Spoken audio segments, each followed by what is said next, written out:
Posta. ¿Cómo andás, Diego? Buenas noches. Preocupado ando. Golpe a golpe. Acabo hace 1h15 estaba haciendo la cola en un reconocido hipermercado que es muy afín a las ideas del presidente. Ajá. ¿Por el nombre o por...? Por el nombre. Bien. Y dos cosas me enteré. Primero, me llamó la atención porque se está achicando. Literalmente se está achicando. Y le pregunté a los empleados, ya los conozco, así, imagínate, hace 30 años que voy ahí. ¿Vos te vinculás con los empleados del Sí, hiper? claro, sí, ya aparte me conocen a mi hija. Está bien, está a muy mi bien. hija, a la Margarita, y va para Margarita. Y le pregunto, le digo, ¿qué está pasando? Que están corriendo las góndolas y achican. No, dice, nos estamos achicando porque, digamos, se van a focalizar sobre prácticamente todo comestible. Todo lo que es otro tipo de rubro, mínimo. Todo lo que era sartenes, todo lo que era bazar, living, automóvil, jardín, electrodoméstico, ropa, todo eso, todo lo que es accesorio, o va a quedar mínimo o va a quedar o cero. Mira, televisor, entonces chao. Por caída del consumo. Tenemos que llegar ¿Te puedo abrir con...? Perdón, dos datos más. Sí. Otra cosa me contaron, retiros voluntarios. Bien. O sea, es un hipermercado que tiene mucha historia en Córdoba. O sea, fue el primero que hubo en Córdoba. Sí. Libertad. La mano del Tati Bugliotti. Del Tati Bugliotti, que después lo vende el Grupo Casino, que el Grupo Casino se lo vende a un grupo colombiano y ahora lo tiene un grupo salvadoreño. Y bueno, están con retiros voluntarios y achique. Por lo menos en la sucursal de Sabatino, que fue el primero grande que tuvieron. ¿Y qué está viendo Bugliotti que quiere hacer un nuevo Dino en la zona de la circunvalación? Me parece que, bueno, estaría bueno preguntar al Tati. Claro, si vienen 5 shopping más. Sí. Lo que pasa es que ese me parece que va a estar más... me parece que aspira... Hay un concepto, perdón, estamos hablando, pero hay un concepto que la otra vuelta... Un montón de cosas está pasando en el mundo, pero no importa. Sí, hablaba con un psicólogo... Sí. Un psicólogo y sociólogo especialista en urbanismo. Y hablábamos de cómo revitalizar los centros. Qué los centros interesante charla. Che, pero no, ¿sabes? Vos cuando vas a un centro de otra ciudad, ¿a qué tiendas vas? Generalmente. Y a las que conozco. ¿Y cuáles? ¿Pero cuáles son? ¿Al centro de qué otra ciudad? No sé, vas a Chile, ¿a qué tienda Sí, vas? voy al Sodimac, voy a Falabella. A Zara, H&M, bueno, sí. eso se llaman tiendas ancla. Bien. Están en todos los centros, Renner, todas las ciudades, acá, sí. en todos los centros de todas las ciudades están esas. Renner, sí. Renner, que claro, es la única que quedó, con Cerro Falabella quedó con Renner y después, bueno, alguna otra más chiquita. Sí. Pero, digo, y me parece que Tati Bugliotti aspira a replicar tienda, eso sí. con Vesta, Bien, que ella lo está haciendo. Entonces me parece que ese es el modelo que apuesta, una tienda departamental.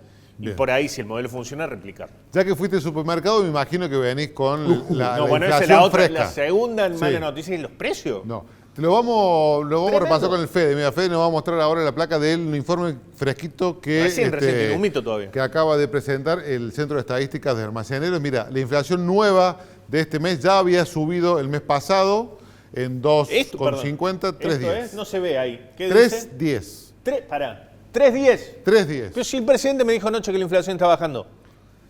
Bueno, 3,10. La inflación está bajando. Sí, no, hay algunos que adelantaban que la inflación iba a tener un 0 adelante en pocos meses. No pinta El presidente eso. lo dijo en agosto, empieza con 0. Con Y cero. lo dijo No, de lo nuevo. dijo él, lo dijo otro. No, lo dijo Milei también. Bueno. Y hoy lo repitió Caputo. ¿Qué dice? La línea de pobreza está para una familia en febrero de 2026 en 1.700. Sí, ojalá. 1.700.000. Sí, ojalá. Bueno, yo le iba a decir en dólares. 1.700.000. La inflación interanual, 32%. La acumulada de este año, para cuando tengan que renegociar ahí tu paritaria, nos aumenta 5,7%. Bien, 5,7 solamente en 2 meses. Claro, enero y febrero, que va del año. Marco Anti, pero ¿sabés lo que me llama la atención? Es esto que es como una escalerita. Estábamos planeando, nos fuimos un poquito para arriba para incentivar el consumo. Vamos con la otra. Para incentivar el consumo. Vamos con la pero otra. las paritarias no van a sacar esto. peso. A ver, Escucha, ¿qué es esto? Alimentos y bebidas, porque vos sabés que estaba el fin de semana y me crucé con el dueño de Smoothies. Lo vamos a invitar ¿Con el dueño de qué? Smoothies. No sé si fuiste al súper alguna vez y viste en las... Sí, lo que te hacen los licuados, eso. Toda la fruta congelada. Claro. Bueno, me crucé con el dueño, no lo conocía, nos presentamos y me dice, no, el tema de la inflación... ¿Cómo conoces a esa gente? ¿Que vas a un supermercado? Estaba en una cancha de fútbol y me lo presentan porque era papá ¿Y de vos otro vas a jugar al jugador. fútbol? No, mi hijo juega al fútbol. Entonces me lo presentaron, me pusimos a charlar, ¿quién sos? Es Muti, mirá. Juan Carlos es Muti. La inflación me dice, 4 y pico %. No, digo, no, pará, ¿cómo 4 y pico? Está en 2 como y algo. No, 4 y pico, no, 2 como y algo. Pues yo hablo de la mayorista, dice, y de los alimentos. Y acá y entonces digo, la voy a traer al programa la próxima vez que hablemos de la inflación. ¿Por qué ese número? ¿Te acordás que hablábamos la semana pasada que los números de inflación no los terminás creyendo? Te parecen que no son los reales. ¿Por qué? Porque están englobados un montón de artículos extras que no son los alimentos, que hay otras cosas. Bueno, en los alimentos, en lo que es alimentos y bebidas no alcohólicas, es 4,2% la inflación. La carne vacuna, 20%. Los aceites, 8%. Los lácteos, 7%. Y las frutas y verduras de estación, 6%. Vos sabés que lo que me llamó la atención, otra cosa, hoy también el precio del cerdo. El precio del cerdo que venía accesible, digamos, estaba 8, 9 mil pesos el kilo de algunos cortes, en 14, 15, 16 mil pesos. Me lo explicó, ¿sabe quién? Cerdo, ¿no? El cerdo que era ya, digamos, el último resguardo, porque el pollo también se fue al diablo. El cerdo y el pollo. Me explicó... El kilo, no compré, si a tu hijo le gustan las patitas, todas esas boludeces, las nuggets de pollo, todo eso, están 18 lucas el kilo. No, la dejamos de comprar hace mucho. Eso, 18 lucas el kilo. No, me decía el encargado de carnes en el Mercado Norte que el tema del cerdo y del pollo aumentan. No por una cuestión. Lo podemos repasar, Fede, si tenés ahí la placa de la carne. Fede hizo un informe muy interesante de la voz del interior con respecto al precio de la carne, porque sigue aumentando. A ver. Y me decía que el tema del cerdo y el pollo no tiene nada que ver con la producción, más que nada, sino es por el tema que la gente se está volcando a ese consumo. Más entonces demanda. Hay más demanda. No es que, no sé, no hay cabezas, no hay... aparte hay mucho cerdo importado. Bueno, mirá, la variación del índice de precios versus carne vacuna y cortes seleccionados, el INDEC hasta el mes pasado fue el anual del 31,5%, todo el año pasado. Bueno, ¿qué pasó con la carne vacuna según el INDEC? Según el INDEC, aumentó un 65%. Según el Instituto de Carne Vacuna, no aumentó un 65%. Aumentó un 70%. Más del doble. Un 5% más. Más del doble que la inflación. Claro. ¿Cuáles son los cortes que más aumentaron? Mirá lo que encontró Fede. El asado, acá, la nalga y la paleta. Todo lo que es pulpa. Todo lo que es pulpa. La pulpa está ahí lo que me aumentó. Tenés paleta, cuadril y nalga, mira. Son los 60, casi 70, 68, 66, 60 la carne picada común y el asado, que tiene mucho hueso, es lo que menos aumentó. No, acá está la inflación que sentimos todos, principalmente en el alimento, porque la mayoría... No, y la leche. La leche. Bueno, vamos a hablar. Bueno, la leche ya estaba, ya la viste. Bueno, a ver, ¿y esto? ¿Qué pasó? El stock de... ¿Qué es lo que te dicen? ¿Por qué aumenta la carne? Aumenta la carne porque abrieron las exportaciones y hay ganaderos que se están haciendo hiper mega millonarios exportando cabezas a Estados Unidos y a la Unión Europea. No, todavía no. Lo que estamos sufriendo ahora es la pérdida de cabezas de ganado a consecuencia de la sequía. Teníamos 15,4 millones en el 2023 y caímos a 14,6, 14,5. ¿Se entiende? Eso es lo que está faltan animales. Y para que se produzcan animales hace faltan meses y hasta a veces años hasta recuperar la cantidad necesaria como para estabilizar los precios. Obviamente estamos en un mercado internacional. Ahora el precio, además de la falta de cabezas, se va a sumar el precio internacional. A un ganadero obviamente le va a convenir, por más que no son los mismos cortes, pero le va a convenir vender la mayor cantidad de del animal afuera que ponerlo en el mercado interno. Lo que me llama, lo que te decía la leche, hoy, bueno, en mi casa se consume mucha leche, y lo que me llamó la atención fue, bueno, el mes pasado habíamos conseguido en una cadena de supermercado local de Córdoba a 900 pesos Una promoción. Una promoción de dos marcas de leche, de una primera marca que era Apóstoles y otra Franzafé, que es la segunda marca de Milcao. Sí, señor. En ese mismo lugar hoy la conseguía 1.200. O sea, 900, 300 pesos, el precio más normal. Y así todo es el precio más barato. En Jaguar la estoy comprando 1.000 pesos, 1.090 o 1.050 empieza con A, no me acuerdo, no es de Apóstoles. Bueno, Apóstoles no, es otra, digo, empieza con A, pero no me acuerdo el nombre. ¿En sachet fresca? No, yo compro larga vida. Yo compro las cajas. ¿Barata la conseguí? Sí, en Jaguar. Yo cambié la forma de consumir. El otro día lo estuvimos charlando con unos amigos. Yo compro la primera compra del mes en Jaguar.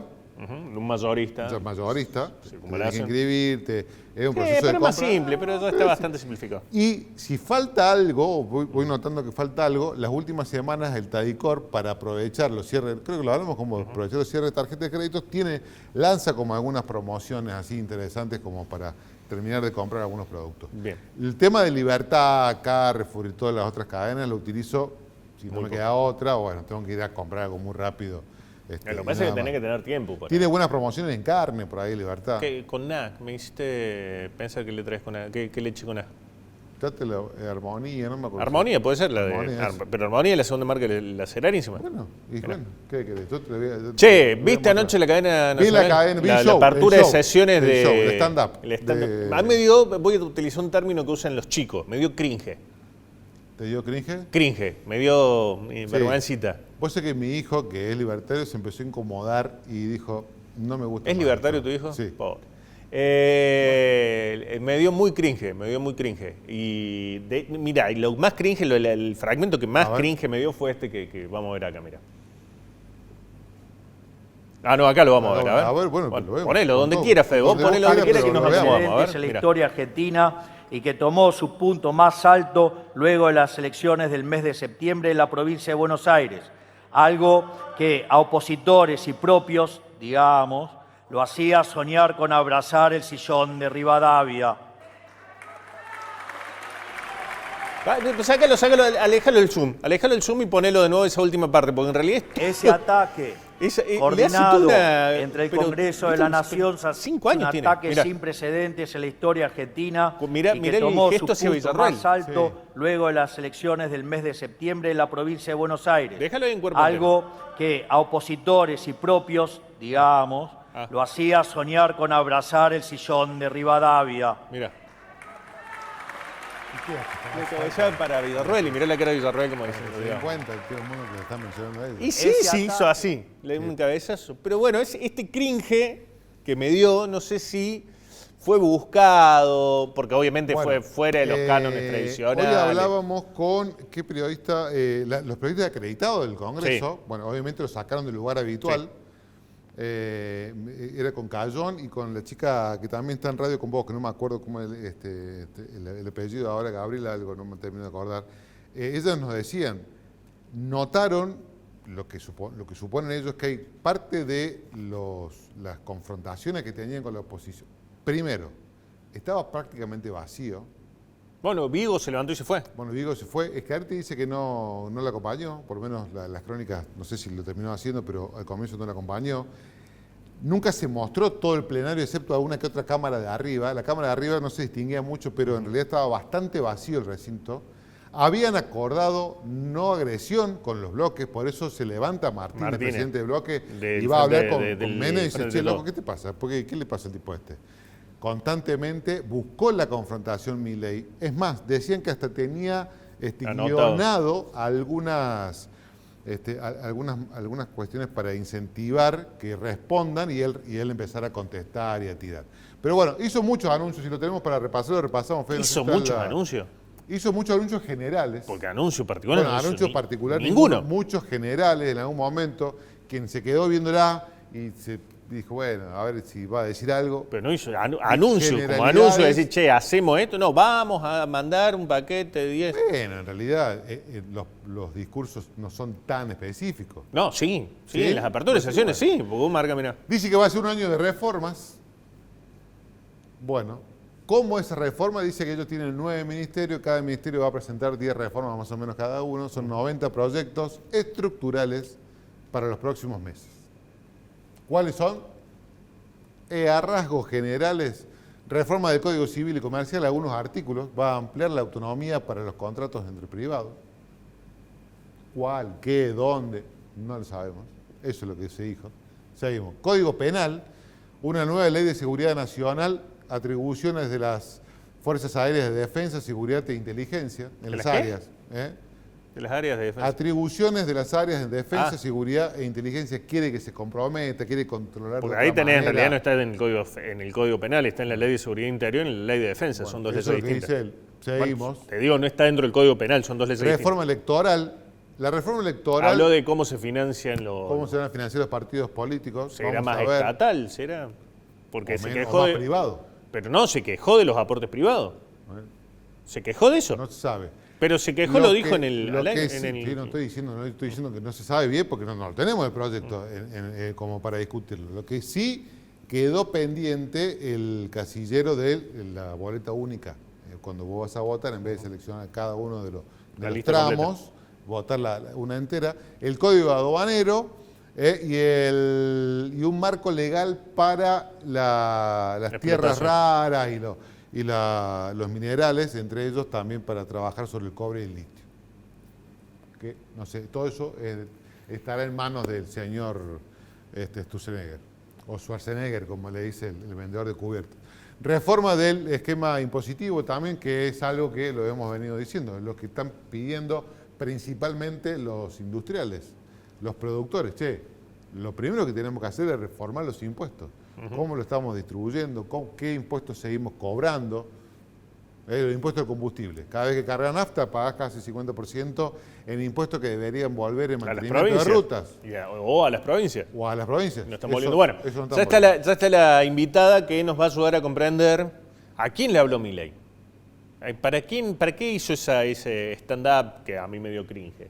Está Lucía Boneto, que, bueno, es politóloga, especialista en comunicación política y además es joven.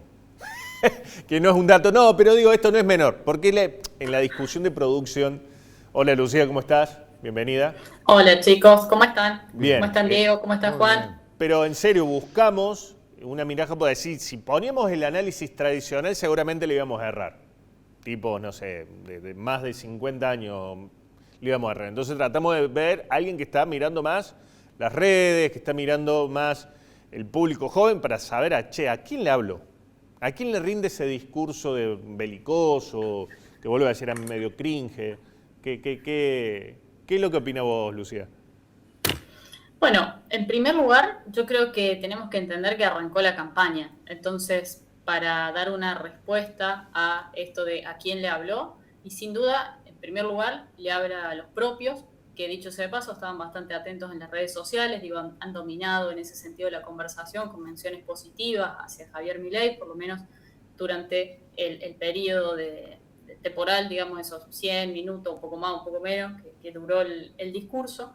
Pero en segundo lugar, le habla, digamos, a una sociedad que desde ya son pocos los que se quedan realmente y retiene en términos de audiencias, pero lo que busca hacer, en definitiva, es construir un enemigo que hoy por hoy no está claro quién sería. Del otro lado, el gran problema que está teniendo el oficialismo es que no se sabe con certeza quién va a ser esa oposición. Y fíjate vos qué interesante el fragmento que acaban de poner. Guarda que esa oposición no surge de adentro del propio oficialismo. Entonces, falta. Este año no hay elección, el 26 no. Ahora, se está preparando. Entonces, está empezando a sentar las condiciones sobre la cual va a hacer una campaña y va a construir ese enemigo. Entonces, lo mejor que pudo haber hecho es subir al ring al kirchnerismo, ya con Cristina presa y con grandes consultas en torno a qué es lo que va a suceder. Lo que está tratando de hacer es esto, subir a alguien al ring. Pero no hay nadie, ese es el otro tema, porque sube el kirchnerismo, pero básicamente la liga de arriba, porque si hay algo que no hay en este momento es un opositor. Bueno, pero acordate lo que repasamos la semana pasada. Todavía la gente, según algunas encuestas, le achaca a Cristina y a Fernández el mal presente económico. ¿No se lo indilga a Javier Milei? ¿O no? No sé, yo le estaba preguntando a Lucía Boneto. Yo estoy repasando. Perdón, estoy poniendo caras raras porque empecé a escuchar música de repente. Mira. No sé qué nos pasó. No los escuché nada. No, decía Bernó que todavía la gente le sigue echando la culpa. Una encuesta muestra que la culpa del presente económico no es de Javier Milei, sino todavía es de la herencia recibida de Cristina y Fernández y todos los kirchneristas y los cucas que pasaron. Y yo lo que decía es, che, pero más allá de eso, no hay adversario hoy. Es el gran problema que tiene Javier Milei. Digo, hay muchas versiones en torno a que la propia Villarroel quizás termina siendo una de las grandes candidatas. Habrá que ver, digo, es una posibilidad. También hay que ver qué sucede finalmente con Axel Kicillof y si es que logra desarrollar una estrategia propia que lo logre posicionar como presidencial o si surge otra figura, digo. Algo Miren, yo voy a decir algo, es hoy, ¿qué día es? ¿3 de marzo? 2 de marzo. 2 de marzo. 2 de marzo. Yo voy a decir algo el 26, y en esto obviamente me pueden matar. No. Yo creo que la figura que va a empezar a crecer, si la situación social se sigue degradando, por dónde está ubicado y por los contactos y la llegada que tiene, es la de Grabois. Yo creo que el tipo que puede empezar, no digo con esto que sea el opositor, pero digo, si uno repasa 2021, el lugar que ocupó Milei, etcétera, que era un diputado, digo, si uno traza cierto paralelismo, me parece que el único de los que está sentado y que puede inclusive disputarle en la verborragia es que ayer hubo enfrentamiento, lo que pasa es que outsider contra outsider. Sí. Exactamente. No creo que Dante Gebel sea el camino porque no lo conoce ni Dios.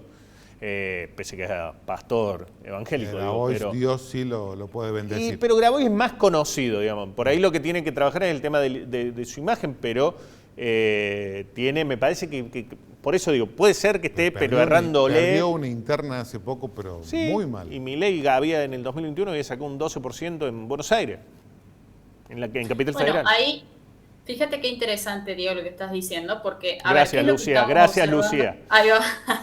No, en términos de opinión pública, lo que se está visualizando es que lo que más ruido hace, ¿sí?, a determinado segmento social es justamente algo que ustedes introducían muy bien, que tiene que ver con el tono o con los modales, esta idea de los buenos modales, de respeto a la institucionalidad. Entonces, lo que están revelando estos estudios de opinión pública es que existe algún espacio donde pueda surgir una figura que con buenos modales pueda sostener premisas similares a las de la Libertad Avanza o a las que la Libertad Avanza trajo a la mesa de discusión. Entiéndase. O sea, un kirchnerismo en buenos modales sería un libertarianismo, un libertario de buenos modales.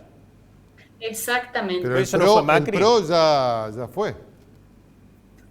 El PRO ya fue. Ahora, pueden surgir nuevas figuras. Ahora, fíjense que también tiene, en ese sentido no tiene que ver, la figura de Javier Milei es bastante más de lo que era Mauricio Macri. ¿En qué sentido? No es solamente el PRO, en realidad tenía buenos modales y ahora vino Javier Milei, las ideas, la determinación, el grado con el cual tratar con determinados sectores que sin duda integran lo que supo llamar en un momento como la casta, ¿sí? Ahora, ¿qué es lo que me parece que también está bueno prestar atención? El tono. Y esto depende, obviamente, opiniones hay un montón, uno puede ser, obviamente, trabaja y se forma en esto. Ahora, el tono importa cuando uno lo estudia en los papeles, cuando lo estudia en la práctica. Ahora, es un hijo de la época, Javier Milei, ¿sí? Esa locura, ese grado de verborragia que nosotros podemos ver, primero es lo que lo llevó al poder, en primer lugar. La gente siempre vio y siempre dijo, es un loco. Ahora, en segundo lugar, tiene que ver con discursos que son fuertemente dicotómicos, que es esto de ¿es esto? ¿Es la opción A o es la opción B? ¿Sí? Que muchas veces suena agresivo y que a mi juicio, lo que más me preocupa tiene que ver con que esa agresión que ejerce hacia el otro interlocutor realmente complica la posibilidad de establecer un diálogo realmente productivo, donde podamos decir, mira, yo no estoy de acuerdo con lo que está diciendo vos, pero construyamos otra cosa. Ahora, otra idea que me parece interesante es, guarda, porque en lo discursivo sucede una cosa y en los hechos sucede otra. Si uno mira lo discursivo parece que está todo roto, que realmente no hay ningún mecanismo de diálogo posible, casi te diría con buena parte de la oposición. Ahora, ¿qué pasa? Tenemos que empezar a porotear cuando necesitamos sacar algún tipo de ley. Pero fíjense, en los hechos eso no es tan así. Entonces me parece que algo que es interesante es ver cómo ha sido el proceso de transformación de Javier Milei en la presidencia y sobre todo las negociaciones en el Congreso, que entendió que muchas veces no es un juego de suma cero. Es decir, no es que el que gana se lleva todo y el que pierde queda sin nada, sino que al contrario, es una negociación. Y tuvimos el primer ejemplo con la ley de bases. Recuerden que primer proyecto que se presenta tenía casi 700 artículos. Y en realidad, digo, cuando eso se presentó, se empezó a tratar, se aprobó en general, pero la votación en particular se perdió, volvió a comisión, que es como volver a foja cero, hay que volver a arrancar, y en definitiva, ¿qué salieron? Más o menos 200 artículos. Entonces digo, realmente muy complicado. Ahora, ¿qué ejemplo tenemos cercano? La cuota sindical. ¿Cómo aprendió en ese sentido el gobierno? ¿Cuál fue el aprendizaje? Que ahora de repente ya no busca presentar un proyecto donde se elimine la cuota sindical o esta cuota solidaria. ¿Qué es lo que hace? La reduce. Entonces entendió y que no ahora, ¿eh? No, La reduciría en 2027 siempre y cuando, Entonces fíjense los cambios que hay. A nivel discursivo es una cosa y a nivel de lo fáctico sucede otra. Creo que el discurso fue escrito antes de todas esas victorias que tuvo en el Congreso, porque la posición de él hubiera sido alguien que parecía que hubiera perdido todo. O de alguien superpoderoso, porque estaba muy agresivo con un sector que vos siempre que estás diciendo, che, al final terminó negociando algunas cuestiones. Para que el proyecto salga de comisión, hay que negociar. Para que el proyecto vaya al recinto y se trate y se apruebe, también hay que negociar, por más que todos te van a votar en contra, vos necesitas llevarlo al recinto. No sé, no mencionó el caso del gendarme Gallo, no mencionó el tema... lo trajo el Chiquitapia, ¿cómo lo va a mencionar? Pero lo tiene que haber mencionado mínimamente, o lo desconocía, no sé, algo tiene que haber pasado. 2 minutos antes de la cadena se lo largo el Chiquitapia. Por eso, digo, hay un montón de... Bueno, pero el presidente, una cosa que no te enteré vos. Pero yo, no lo sabía, cosa, no lo escuchaste vos. Eso es lo que dicen, que bueno, no lo sabía no nadie, sabía que la negociación tuvieron que hacer con la AFA porque no quería el gobierno venezolano tratar con ellos. Pero digo, a ver, hay cuestiones que me parecían demasiado violento con alguien que había conseguido tanto hasta hace poquito por negociaciones, por ser político. Sí, pero bueno, es la búsqueda, me parece. Para mí la búsqueda de consolidar a su núcleo duro. Él necesita el 30% de su núcleo duro para este año, seguro, sellado, sin que nadie lo toque, más un porcentaje más, si llega al 10%, si llega al 15% sería ideal, pero un porcentaje más como para poder aspirar a, en primera vuelta, tener un buen resultado el año que viene. Eso es lo que me parece a mí. Por eso ese discurso. Sí. Fíjate qué interesante, chequeado, digo, citando un poco la fuente, también hizo un análisis y estudió en grandes proporciones cómo se podría, digamos, dividir el discurso. Si nosotros analizamos, recién ustedes decían, habló muy poco de propuestas. Digo, más o menos en un 25% le dedicó al plan de gobierno, es decir, a el proyecto político de acá para adelante, qué es lo que se va a trabajar en términos de gestión. Ahora, el resto, ¿sí?, que digo, más o menos es el 60% y queda una diferencia ahí porque hay otros temas menores, tiene que ver con construcciones discursivas en torno a cómo leemos el pasado, es decir, cómo llegamos hasta acá, ¿sí? Esta idea de la herencia, sin mencionar directamente un concepto que había sido central en su narrativa, que tiene que ver con la casta como tal, ¿sí? Sí, no, desapareció la casta.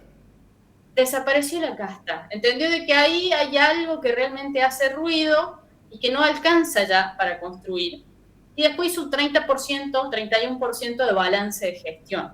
Entonces, ¿qué me parece que es interesante? Ver las mutaciones que ha ido teniendo. Ahora, en ese ver las mutaciones, ¿qué vemos también? Un cambio en el enfoque. Ustedes lo habrán notado claramente. Villarroel no salía. Digo, ¿en qué momento salió? Cuando ingresó con él, básicamente, al recinto, pero después los recortes lo incluían a él, básicamente. Martín Menem salía muy de lejos en alguna oportunidad, la centralidad cambió, no usó la banda presidencial. Entonces, hay una reducción paulatina de esa institucionalidad para tratar de buscar un discurso mucho más confrontativo y de construir a alguien al frente con quien le sea funcional para tener una discusión. Si no, hoy por hoy no tiene adversario. Es como que está subido al ring y necesita subir a alguien más. Milei necesita poner el ring a Cristina por una cuestión cultural. La cultura mata cualquier estrategia, dicen los empresarios, y en este caso tiene razón. La cultura necesita construir, como hizo el kirchnerismo.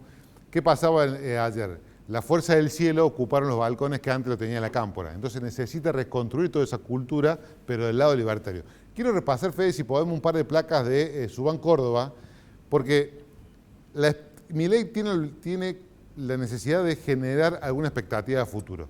Ya lo vimos y hoy pasado en las encuestas, que eso está complicado. Bueno, ¿qué es lo que está pasando hoy? Si no tienen alguna expectativa a futuro, si vos no tenés nada en qué ver a futuro o qué ver a pasado, te va a empezar a aparecer el presente, te va a surgir el presente. Y mira, Subán preguntó, ¿cuál dirías que es tu principal preocupación hoy con respecto a la situación del país?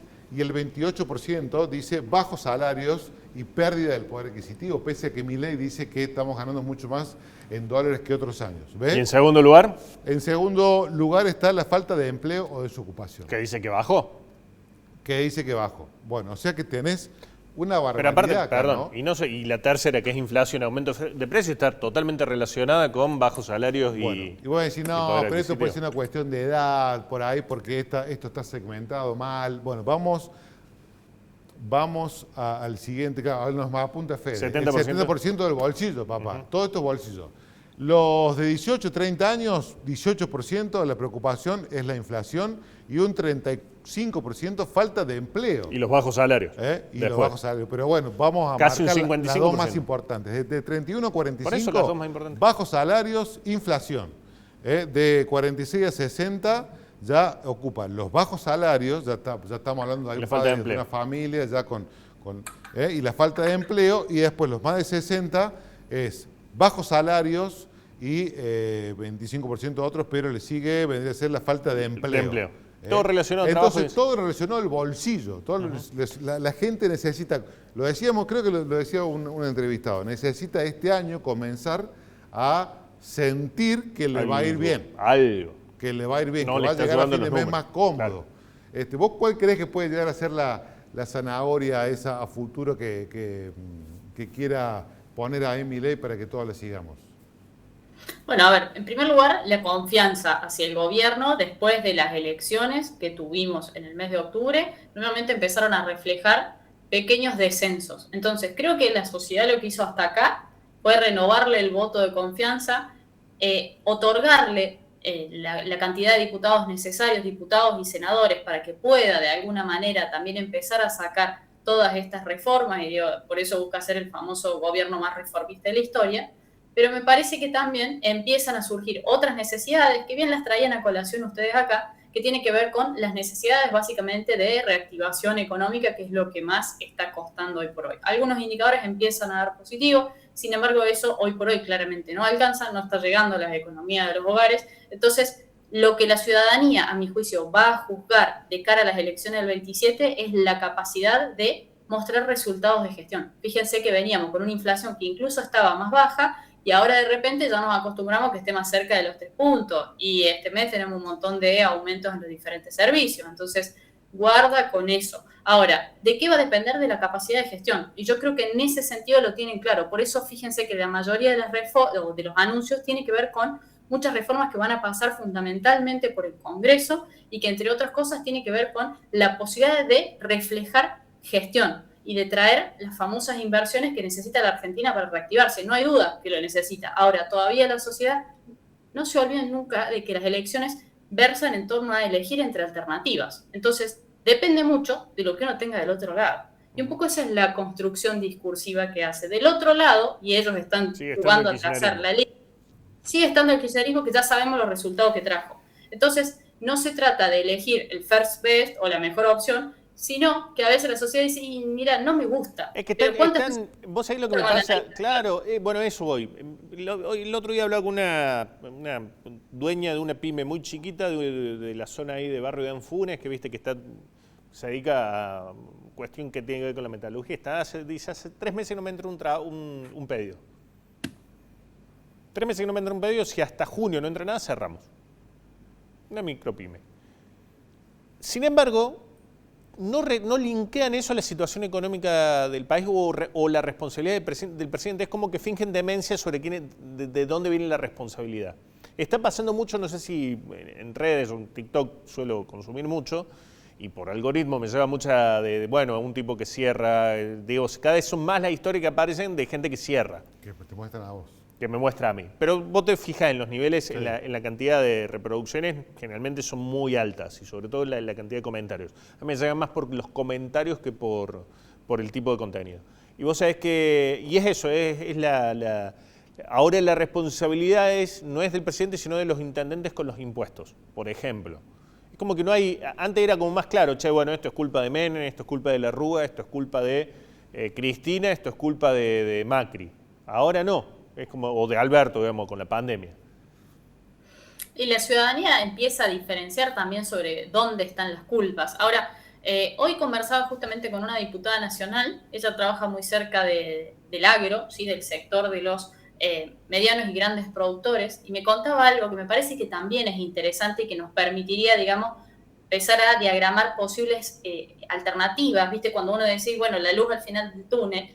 ¿Qué me comentaba? Me dice, mira, yo recorro toda la provincia y en ese recorrer de toda la provincia detecto de que muchos productores terminan generando a partir de inercia o de herencia. ¿A qué se refiere? Y porque, bueno, más o menos lo mismo que venimos haciendo en los últimos 5 o 10 años, o porque, entre otras cosas, heredó algunas hectáreas de campo, entonces decide plantar, no sé, tabaco, banana, lo que sea que decía. Ahora, ¿cuál es el problema? Te dice, ese productor, hoy por hoy, no sabe exactamente cuál es el grado de rentabilidad que tiene.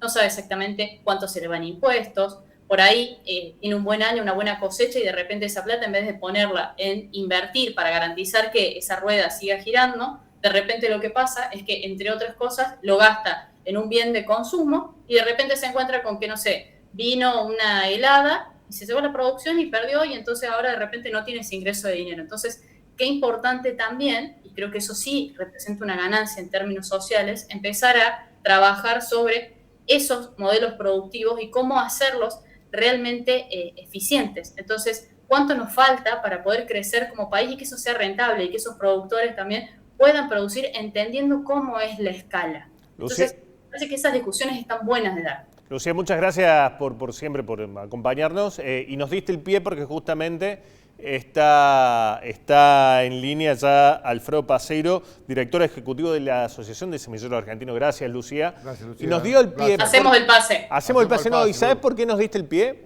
Porque ayer también en el discurso hubo una cuestión que tiró Milei como al pase, y lo hablamos también en producción, che, pero esto, ¿por qué te enfocas en eso? Y ahí mi discusión es, habló del tema de las patentes de las semillas. Bien. Ojo con eso. Por eso lo invitamos a Alfredo para que nos explique a qué se refería con eso y por dónde puede venir el cambio. Porque ahí puede haber un tema de conflicto con el campo. Lucía, muchas gracias por tu tiempo. Un placer, Gracias a ustedes por la invitación. Que tengan buenas noches. Por favor. Alfredo, bienvenido a Posta. Buenas noches. ¿Qué tal? Buenas noches. Mucho gusto, Juan, Diego. Gracias por la invitación a Posta. A ver, Alfredo, ¿por qué Milei se refirió a las patentes de las semillas? Si nos puede nos explique qué sucede con las semillas y las patentes. ¿Cómo las semillas tienen patente? No. El único país en el mundo que protege a las creaciones fitogenéticas, las semillas, vía patentes es Estados Unidos. El resto de los países no lo hacen vía patente, sino que lo hacen bajo lo que es el concepto del derecho del obtentor, y a nivel mundial eso se denominó sui generis. ¿Por qué? Porque previo a este acuerdo de estados que nace en el año 61 con UPOV, que es una organización de estados, sí existía la propiedad intelectual basada en patentes. Por eso a nivel mundial se reconoce que hay un sistema sui generis que lo que hace es el reconocimiento de la gestión del conocimiento aplicada a esas nuevas variedades, y se le da una protección similar a lo que es patente. Pero yo no les puedo decir por qué el presidente dijo patentes. Lo que sí creo que ha sido un poco en esta velocidad en la que habla el presidente respecto de lo que es el acuerdo con Estados Unidos, y en los temas de propiedad intelectual nosotros tenemos que tender y mejorar los estándares a niveles internacionales. Alfredo, a ver, para que se entiendan bien, una semilla que un productor planta en su campo fue desarrollada genéticamente por un laboratorio, una multinacional, etc. Es así. Por el INTA, por el INTA, por las universidades. Yo no quiero dar una clase, pero bueno, es necesario. No, es que es necesario, es que si lo llamamos para eso. Estamos para eso. Estamos para eso, en serio. Bueno, lo que quiero es compartir conocimiento con ustedes y me ayudan con las preguntas. Lo que nosotros decimos semilla y vemos como una semilla es una acumulación de conocimiento científico, con dos componentes. Todo lo que nosotros técnicamente hablamos del germoplasma, que esto viene de hace miles de años, el mejoramiento por la observación, y en los últimos 40, diría, la biotecnología que se incorpora en ese germoplasma, y entonces convivimos y tenemos esas semillas que tienen tolerancias a herbicidas, resistencias a insectos. Eso básicamente es una ley a la sequía, exactamente. Bueno, lo que fue HB4, lo que es Lo que HB4. vemos es un producto chiquitito así, pero altamente tecnológico. A veces tratamos de llamar la atención diciendo una Ferrari tiene menos tecnología que una semilla. Bien. Epa. Eso se Y siembra. lo hacemos para provocar. Eso se siembra en el suelo argentino y produce. Y ahora Produce. Y la planta, perdón, y cuando la planta, vuelvo a decir, es muy básico y le pedimos por ahí, perdón Alfredo, si es muy, pero necesitamos que la gente entienda. Digo, yo productor compro bolsas de semilla. Esas bolsas las siembro. Luego de ahí sale una plantita, en el caso vamos a suponer que es soja, voy con la cosecha, saco nuevamente semillas. ¿Yo qué hago? ¿Me guardo una parte para sembrar o la vendo todo y vuelvo a comprar? ¿Cómo es? Buenísimo. Perdón, ¿vos sos Diego o Juan? Yo soy Diego. Diego es claro, Diego, Juan es el de oscuro. Bueno, gracias Diego. Excelente tu ejemplo porque es lo que se hace hoy. Eso que vos acabás de explicar es lo que se denomina el uso propio. O sea, la posibilidad en determinadas especies, y esta conversación yo ya la puedo titular, la conversación que estamos teniendo con Diego y Juan y Alfredo se circunscribe a soja, trigo y algunas legumbres.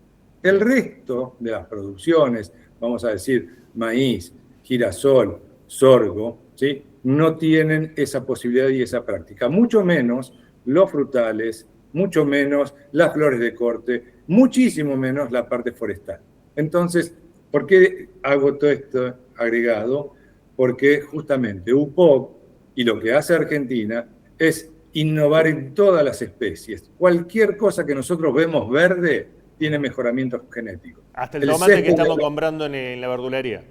Muchísimo, muchísimo. ¿Por qué? Porque ese tomate tiene que mantenerse con color, con sabor, con una textura desde lo que es la cosecha hasta que llega a tu mesa. A nadie le gusta un tomate, ¿no?, medio ya pasadito, todo lo contrario, buscamos, ahí entra el color, entra el sabor, entra una combinación de otros aspectos de calidad diferentes a lo que puede hacer la soja para hacer un aceite o el trigo para hacer harina. Bueno, pero las oleaginosas que usted dijo sí hacen eso, o sea, yo me puedo guardar como productor, por ejemplo, de soja y volver a sembrar esa soja. Vamos a... Sí, no son las oleaginosas, porque... No, pero está claro, digo, son lo que nosotros técnicamente denominamos autógamas. Es lo que aquellas especies que tienen la capacidad de autorreproducirse, no necesita la combinación de una flor masculina, ¿sí?, y otro elemento femenino, que eso es lo que hace un híbrido. La técnica de hibridación es tomar parentales, ¿sí?, masculinos y femeninos, para luego lograr una semilla híbrida que es el maíz. Bien. Bueno, pero volviendo, esa práctica es lo que está hoy en discusión y en tensión. Lo que estamos discutiendo acá es lo que dice Milei, o lo que tiró muy del pasar. Todo eso que estamos contando, que vino un científico, le dio más resistencia a la sequía de la semilla, que vino un productor que la sembró, que salió la planta que querían que salga.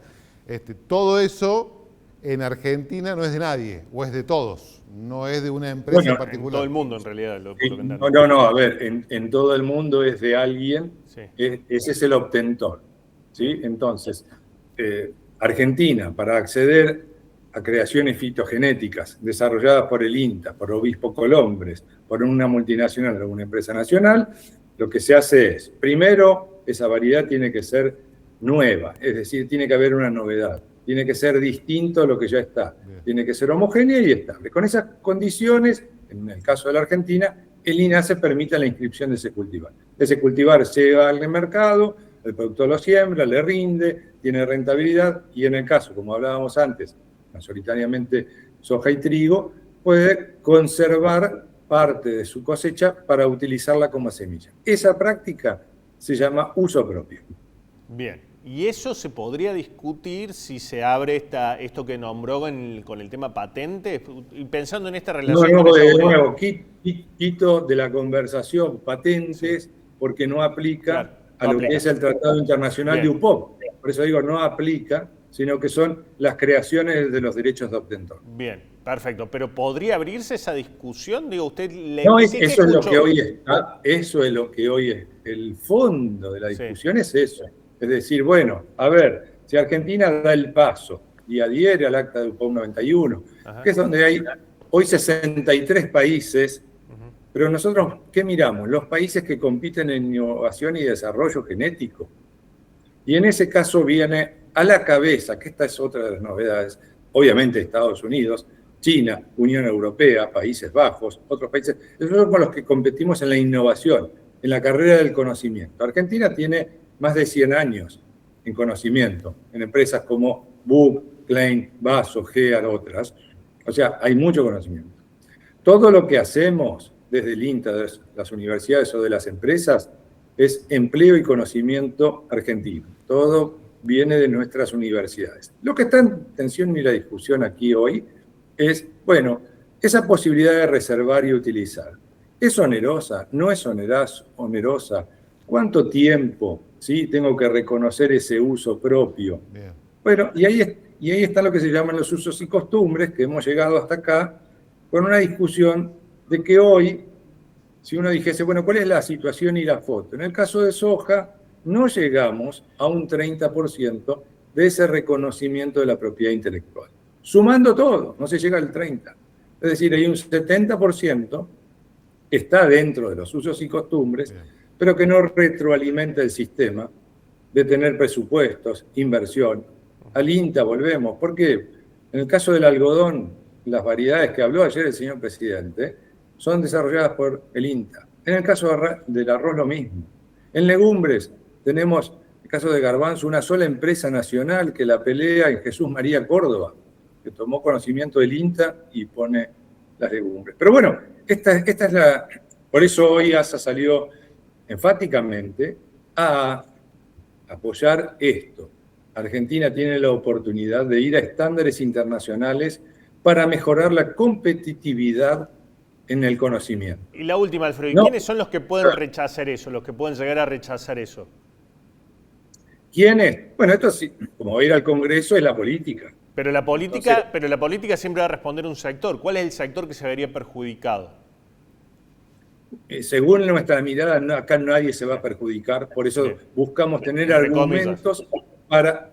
Claro, bueno, pero buscamos tener argumentos en conversaciones como estas para poder demostrar que hay que dar ese paso, y así como lo ha dado Perú, por ejemplo, y el otro día la número 1 de UPOV nos contaba como el caso exitoso en África y otros lugares. Bueno, esto es una oportunidad. Bien.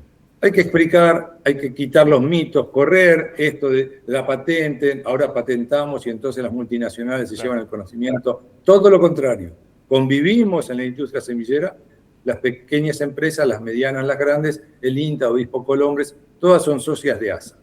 Alfredo, muchas gracias por explicarlo. Gracias. Bueno, y a disposición, me gustan estas conversaciones y la repregunta es lo mejor para poder aclarar un poquito. Muchas gracias. Profe. Gracias, profe. ¿Es profe usted? Porque muy bien en la docencia. Me encanta, pero no, me voy a tener problemas con los profes, así que yo apoyo la educación argentina, hijo de docentes, y me gusta la docencia, pero no soy profe. Bueno, muchas gracias, Alfredo. Gracias. Ya sé que el Fede nos mandó pero cerremos ya si querés el tema Milei con lo de chequeado. ¿Es rápido la placa? Tenemos que ir a la pausa. Un minuto. Ponele Fede a la placa, así ya cerramos el tema. Dale, pues si no queda todo afuera. Dale, porfa.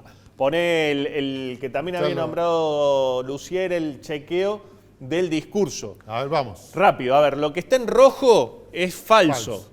Cuando dijo, por ejemplo, incrementamos un 137% la prestación alimentar. Bueno, fue bastante menos. Pasamos a otro falso de abajo. Hemos terminado con los piquetes de una vez por todas, los cuales pasaron de 9.000 a cero. Está hablando solamente de Capital Federal. Sí. Engañoso. Hemos triplicado el salario en dólares. Engañoso. Pasamos de un nivel de pobreza heredada del 57 a una tasa del 30% en lo que va de nuestra gestión. Que sí fue verdadero. Tan solo en 2025 redujimos un 20% los robos. Y también antes de la reforma laboral, la mitad de los trabajadores estaban en el mercado informal. Vamos a la siguiente, son las últimas. Sí.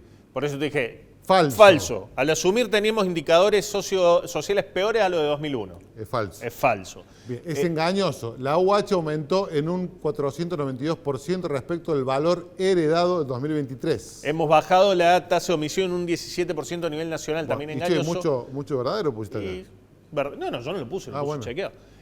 Son las 12 que chequeo. Verdadero. El año pasado exportamos 80.000 millones de dólares totales.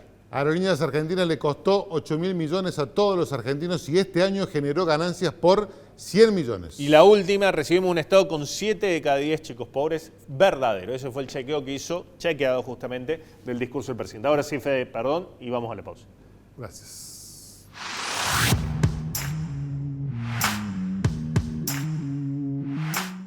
TAC es una asistencia alimentaria para personas que sufren un accidente y no pueden trabajar. Con alimentos de marcas de primera calidad y directo de fábrica, por un valor equivalente a una taza de café. TAC ofrece 2 planes. Plan esencial, para personas que quieran contratarlo individualmente. Plan empresa, para compañías que quieran contratarlo para su equipo. Cada módulo mensual contiene todos estos productos.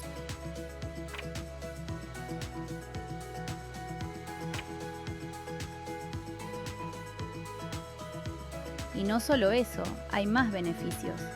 Telemedicina 24/7, descuentos en medicamentos, descuentos en alimentos, seguro de vida, traslados en ambulancia, urgencias odontológicas. Podés abonar con tarjeta de crédito, débito, automático o efectivo. Contratalo 100% online y con alcance nacional. Los cordobeses estamos haciendo obras en todos los municipios, de norte a sur y de este a oeste de la provincia. Y en Córdoba capital también. Trabajando en equipo, llevamos soluciones que mejoran la vida cotidiana de los vecinos. Con financiamiento de la provincia y en articulación con el municipio, pusimos en marcha un plan integral de reparación y puesta en valor de calles y plazas. Con una inversión de más de 18.000 millones de pesos, iniciamos los trabajos de rehabilitación de carpetas asfálticas y de hormigón, tareas de bacheo y mantenimiento, con 30 frentes de obra activos en simultáneo. Además, en un plazo de 180 días y con un presupuesto superior a 3.241 millones de pesos, se renovará el alumbrado público en 65 plazas de todos los barrios. Como en cada ciudad de la provincia, cuando hay decisión y trabajamos juntos, las obras se concretan. A todos nos gusta cuando dicen que Córdoba es una ciudad hermosa, pero queremos que esté cada día mejor. En toda la provincia y también en Córdoba capital, los cordobeses hacemos. Gobierno de la provincia de Córdoba. Hacer para crecer. Pensamos en que podíamos buscar la forma de conseguir pagar un lote. Ahí dijimos, bueno, sí, nos encantaría la casita de Horizonte en un lote propio, más que en fracción en Córdoba. Además de acceder a una casa digna, una vivienda digna y tener la posibilidad de pagarla, además poder elegir dónde y cómo es excelente. Si tenés lote propio con escritura o lote propio con boleto de compra-venta, acércate a Sarmiento 251 y consulta tu caso. Te esperamos. Horizonte, los pies sobre la tierra. EPEC, para seguir creciendo juntos. El comienzo de clases en nuestra ciudad es con alimentación saludable. Con apoyo de la Alianza de Ciudades Saludables, Córdoba ya cuenta con kioscos escolares renovados en sus 38 escuelas municipales. Alimentos y bebidas libres de sellos de advertencias que cuidan la salud de nuestros niños y niñas. Nuevamente, la ciudad de Córdoba da un paso al frente en materia de salud pública. Córdoba hace. Córdoba sigue.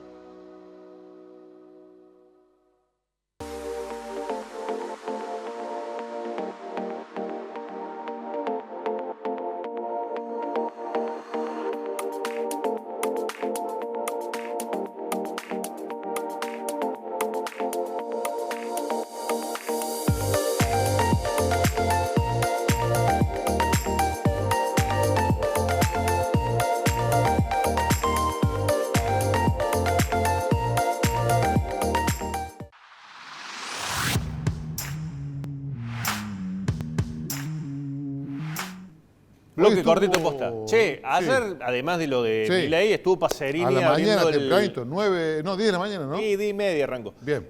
Abriendo las sesiones en el Consejo. Ya ahí repasamos rápido los anuncios. ¿Vos sabés lo que me llamó la atención? El enojo de Martín Juez con los periodistas. ¿Por qué? Pues nos trató de soretes. No ensobrados. No, soretes bueno, directamente. menos mal. Porque dice que operamos mostrando el pasado político de su padre, como si su padre, el ex intendente Luis Juez, no hubiera tenido todos los pasos políticos donde estuvo. Un cambio de camiseta, sin querer. Pero, a ver, arrancó están los pósters con Menem, después de la Sota, después se hizo socialista, anduvo con el comunismo, después fue del PRO y ahora digo, pero todo eso es cierto, digamos, no lo inventamos nosotros.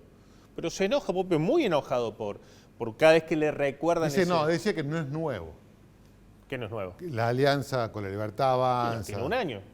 Bueno, pero dice, ¿por qué ahora? Y porque lo formalizó el hijo. Bueno, hay que explicarle el concepto de noticiabilidad. Bueno, otro que se cambió, información de ahora, es Federico Zárate. Ya está, formalizó. Pasó de la UCR a la Libertad Avanza. Mira, tengo amigos ahí adentro. No sé qué tan cómodos estarán con eso. Bueno, vamos con los anuncios. Los anuncios Pacerini. Muy flaco lo vi hoy Pacerini, me lo encontré hoy, estuvo en el diario. Ah, bien. Me llamó la atención. Vamos a lo que anuncio. A ver, habló de déficit cero, dice que la municipalidad este año por primera vez tendrá déficit cero, pese a haber pagado ya 45 millones de dólares de la deuda que tomó Mestre para hacer, entre otras cosas, el nudo de Plaza España que no sabemos qué solucionó, pero bueno. Van a lanzar una plataforma que promete hacer que todos los trámites que hagas en el municipio sean electrónicos y directamente el 100% de lo que es tributario también. Todas las inscripciones, todo 100%. Esto supuestamente se iba a poner en marcha hoy. En abril.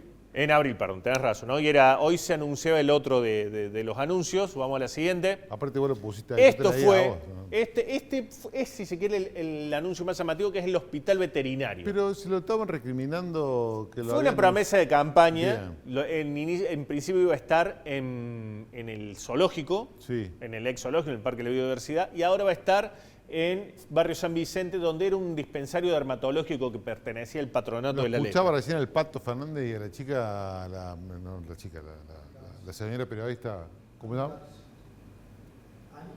Ani Carrizo, hablando mal de eso, que por qué no destina fondos a otras cosas. Es discutible porque en realidad la fauna urbana tiene el problema de fauna urbana y maltratada, es un problema de salud pública, porque un perro enfermo te puede infectar una población. Por eso. Pavimento prometió 1.835 cuadras para este año, o sea, además de las 800, del plan de 800 cuadras que ya se inició con la provincia, hablan de 1.835 cuadras. Con un gran porcentaje de cloaca en esas cuadras, ¿no? Claro, es que justamente donde ya porque fueron inteligentes, antes de hacer la calle, meten el caño abajo. Bien, muchachos. Porque si no rompen después. Pero bien. Vamos a la siguiente. Bueno, dos sales de terapia intensiva en el Hospital Infantil y en el Hospital Príncipe de Asturias. Equipamiento de salud, nuevos tomógrafos también. Ampliación del Hospital Príncipe de Asturias, que se está terminando, está bastante avanzada. 3.000 conexiones de cloacas, esto que decías vos, sobre todo en Villa Libertador, y 12.000 metros de nexo de agua en asentamientos. Y seguridad de 131 cámaras que se van a sumar a las que tiene la policía. Esto fue, esto también unos llamativos, que son 4 centros de transferencia para una estrategia de combatir los me dijeron que en educación eso. Y en todas las escuelas. Bien. Esto del transporte, un lío ahí. Un lío. Y LED 14.000. Atentos a los volcadores de residuos y generadores de micro y macro basurales, porque se vienen multas muy fuertes, me dijeron. Ya están, son saladitas. En la última reforma del Código... Están tratando de que haya detenciones también. Por la reforma del Código de Convivencia de la provincia. ¿Nos vamos la semana que viene? Chau, hasta luego.